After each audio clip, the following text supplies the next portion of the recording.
Ask Tom on Home Show. Stephen from Mount Bellevue has a question about patio insulation. Yeah, Tom, he just had this steel one installed in his home.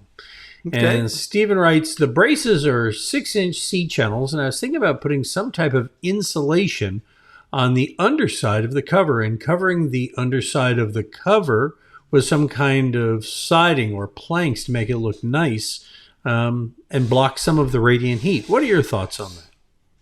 If you're going to put a ceiling in there, you have to put some insulation against the bottom of the metal. It's not going to do anything as far as insulation, energy savings, making you feel more comfortable or any of that. What it's going to do is it's going to keep the metal from sweating, because if you enclose it, it could start to drip water onto your ceiling that you put in. Now, if you just leave it alone like it's supposed to be, which I would recommend you do, and just look at the underside of it, then don't do anything at all. The sweating will be very minimal. You won't even notice it. It'll dry out because you have airflow.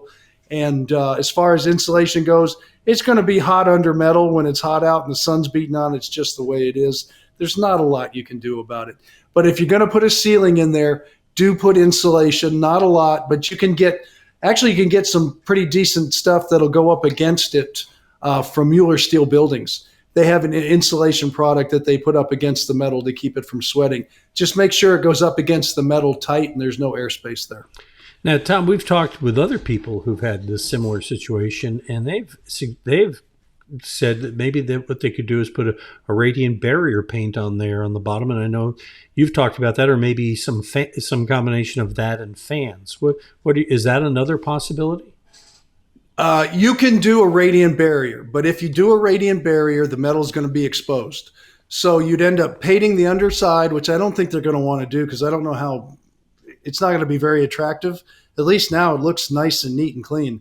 But if you paint a radiant barrier under there, you got to leave it alone. Because if you enclose it with a ceiling, it's going to get the dripping issues because it's still metal. It just has a paint on there. And if you put insulation in there against the radiant barrier, it's not going to do any good.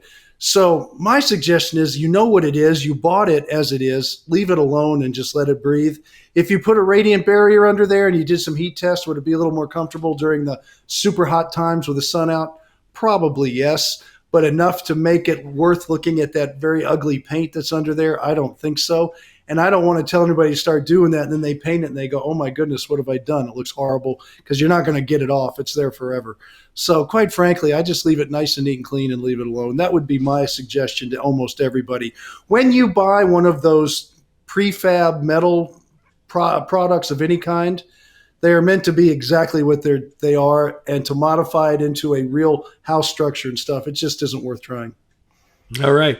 You got a question? Well, I'll tell you what's worth trying is sending Tom a question there. You click on Ask Tom at HomeShowRadio.com, and then you can either write to us like Stephen just did, or you can go ahead and write us, send us a video. But what really helps is when you send us pictures, and you'll see down there the pictures help, and we love it when you do, because that's how we're able to figure out what to do with Stephen. And we'd like to help you the same way. We post a new one of these every day on our Home Show YouTube channel right here, or on our home website.